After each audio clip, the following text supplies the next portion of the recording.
Good afternoon, and welcome back to the One Celtic Fans View. Make sure that you hit the thumbs up. It's going to be hard to hit the thumbs up with this one, actually, because even I don't like this video. Matt O'Reilly has spoken to Brighton media, and just as soon as Celtic released the details, it was a video that was obviously taken the other night. And Matt O'Reilly made a shock admission that he's been in contact with Brighton for over 2 months. Very, very happy, yeah.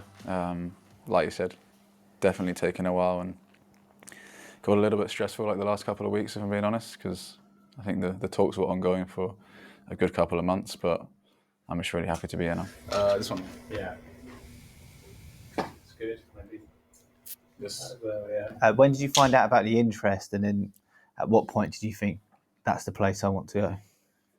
Yeah, like it was definitely a good while ago. I want to say around 2 months-ish, if I'm right. I spoke to the manager on the phone as well, and he did a really good of selling the club, like really good job of selling the club, and we had a really nice chat.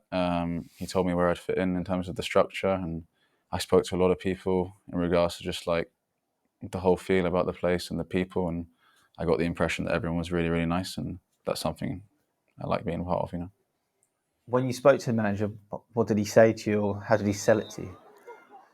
I think just his honesty, you know, he didn't just butter me up like he could have done, because I know I was in a position where potentially there were other clubs looking at me, which I'm very lucky to be in that position, but he was just brutally honest in the sense that I think I can help you with a lot of things as well that I need to improve on, and I like the fact he didn't just speak about the positive things, because I'm someone that would like to improve a lot, and coming to a place like this where everyone wants to improve is something that I was really looking forward to. No words at the moment. Absolutely no words. I think Matt O'Reilly has improved as a player. Does he not think that he would have improved more? It's like talking about an ex, isn't it now? You get that bitter twisted way, and it's like, almost. Anyway, let's listen to more of Matt O'Reilly. You've been at Celtic for a while now. How hard is it to leave a club that size? It is hard. I think people probably don't realise how big the club is until you get up there. It's a real family club, and one that I was made to feel welcome at very, very early on. I think it's a very unique place, just in terms of like the passion the fans have is like something I had never experienced before. And yeah, I thoroughly enjoyed my time there. Still a little bit emotional speaking about it, just because I had such good memories there. But no, you're not. Yeah, like I said, it just felt like the right time for a new challenge for me. But yeah, I only leave with fond memories. And you had a lot of success there.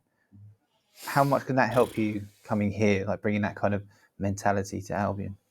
Yeah, I think a lot. I think Celtic's definitely made me mature a lot as a person.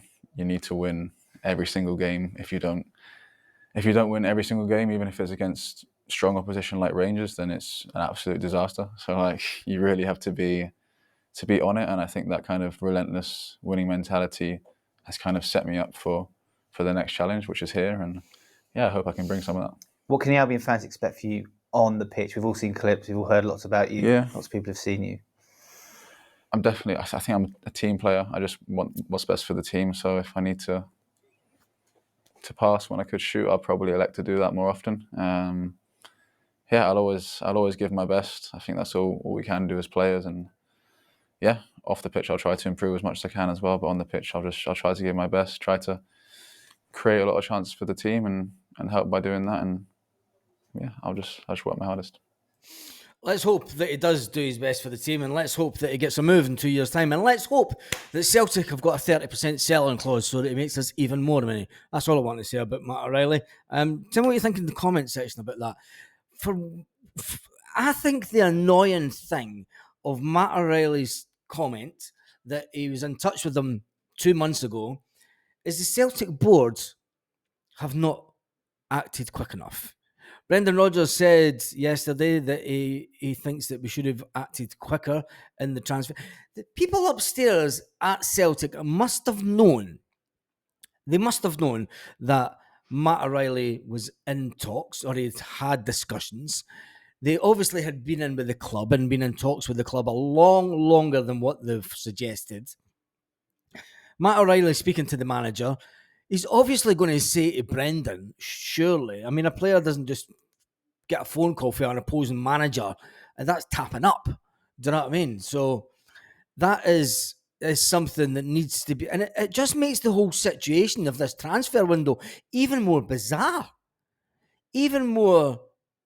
The board have been caught sleeping at the wheel again. What did they think? Did they think that Brighton was not going to go away after speaking to him 2 months ago? Did they think that it'll be okay, Matt O'Reilly won't go? Did they think that, I don't know what they thought? And it's now having time to reflect on the guy that had a go at Lawwell yesterday. I think they've now got thousands of people ready to line up and give them the exact same abuse.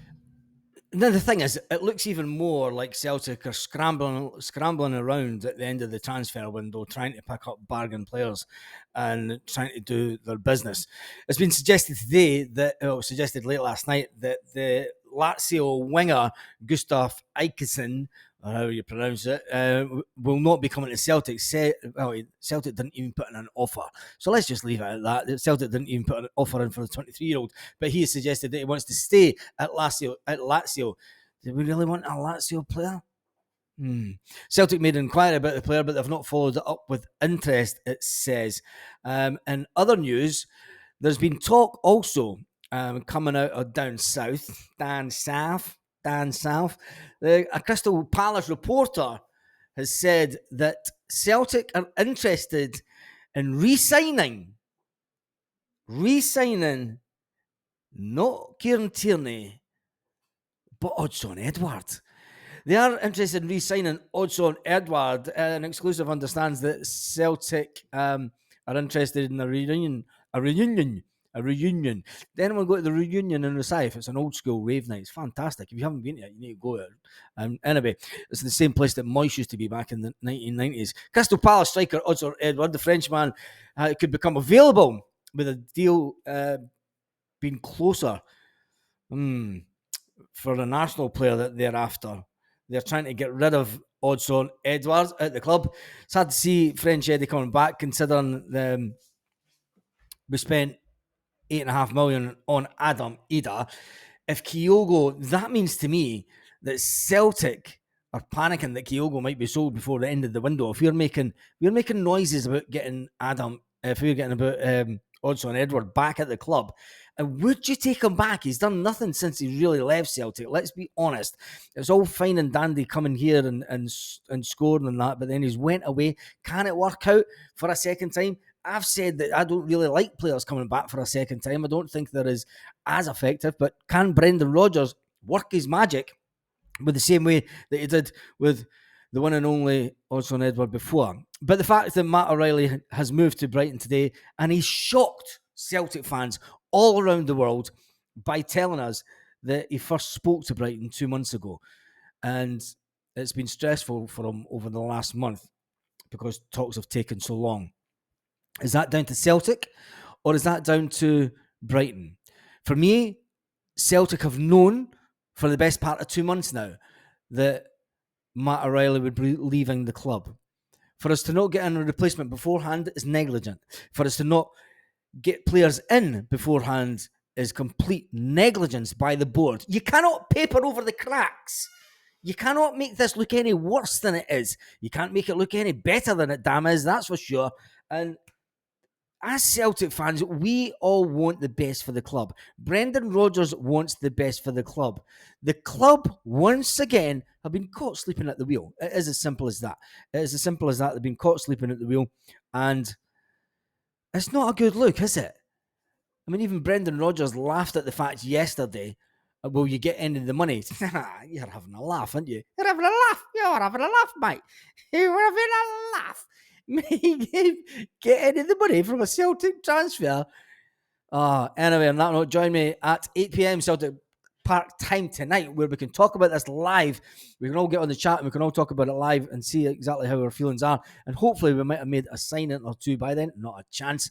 The fact that it is getting late onto the window, we're now down to bargain bucket basement level, when we could have been up there bringing in the best players that we wanted at the beginning of the transfer window, when we knew They cannot hide it from us. Matt O'Reilly's no longer contracted to Celtic. He doesn't need to shut his puss, as they say. Oh, you shut your puss. Nearly try to get a full video without using the F word. Anyway, on that note, join me at 8 p.m. tonight. If you don't, well, you're missing out on some great chat and a Celtic transfer update. And on that note, have a fantastic day, Celtic fans all around the world.